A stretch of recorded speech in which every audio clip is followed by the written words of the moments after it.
In my experience with people within Cobham, they're doing acts of violence gratuitously. Many of the boys that come in have been sexually active and have used brothels, primarily because adults who brought them into the world were not willing to restrict their freedoms and not willing to maintain their obligations to each other and to the kids. I've got a 7-year-old son called Mace, whose mum and I recently separated. It's hard to find consistency and a unified front when it comes to the parenting, but it's good with the government classifications. It definitely gives us a benchmark on our parenting and our decision making. I suppose I expect the government to give me enough information to base my own decisions on, but ultimately the decision is mine as to, what I let my children do, watch, say, and I suppose to a degree how they behave. Kids don't respect censorship as well, and that's because their parents don't respect it. I mean, even with the M15 movie thing, we were all waiting to that point where we could go see M15 movies, but everyone started watching them. We watched them ages ago. Yeah, exactly. Ratings. So I don't think it does really matter. Growing up, I was censored from a lot of things like pornography and drugs and alcohol and even violent games. And these days, I've got to be careful with Mace because the games are a lot more graphic and a lot more violent. And we didn't have the internet when I was growing up. So I've really got to adjust my parenting to look after Mace. My mum can't work the internet, so she can't really stop me. Yeah. My mum can't either. Yeah. Now iPods, downloads, mobile phones. So there's now a whole technology of information communication, which basically means whereas you used to be able to determine what came into your home, that nearly now is impossible. We've got no say in the matter these days. There's just too much insinuating, even on the radio, they insinuate sexually all the time, and it just gets under my skin.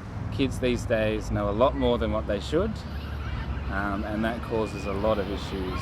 Kids should be kids and they should learn as they grow. They shouldn't have to censor themselves until they reach a mature level. And I guess all parents, they have their own idea of when this is. Till I leave home. None have left yet. With the kind of access that can be available to people who aren't ready to make informed choices about what they see, I think authority figures then have a role to play, especially parents. I've seen other parents who just give their kids free rein and their actions and their behaviour really shock me. I do let him watch M movies, M-rated movies, which are for 15 and over, and he's 7. So the fact that they've actually got no one censoring things for them or willing to stand in their face and say, no, it's not appropriate or it's not right yet, really exacerbates the difficulties these kids have in terms of maturing, coping with their sexuality, coping with their impulse control. I know of kids here that are 9 that have watched things like Saw. If it's an R-rated one, which is all just blowing up and shooting and killing and that sort of thing, I let him watch that. Will then have issues with their behaviour. They're having a lot of nightmares, they've got a lot of anxiety. There's a direct correlation there, but unfortunately parents and kids don't tend to see that. So the government needs to step in, mainly on behalf of the kids, and start putting a bit more protection on kids and what they are exposed to. I think it's a huge job for parents to have to monitor everything their kids see, and they need some help. There are systems in place, and in that sense the government is doing a good job, but there are flaws and there are cracks in the system. And it annoys me because it's allowing our kids to get through to content they shouldn't have access to. Access to information of the most explicit and visual kind is now rampant. It's just not controllable. I was at the petrol station the other day and there was a bike magazine with a half-naked lady on the front cover. Now, there was no classification, it wasn't covered, and it was that height level of my 7-year-old son.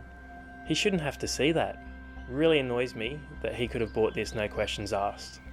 As parents, if we see a flaw in the system that the government may have missed, it's our responsibility to speak up.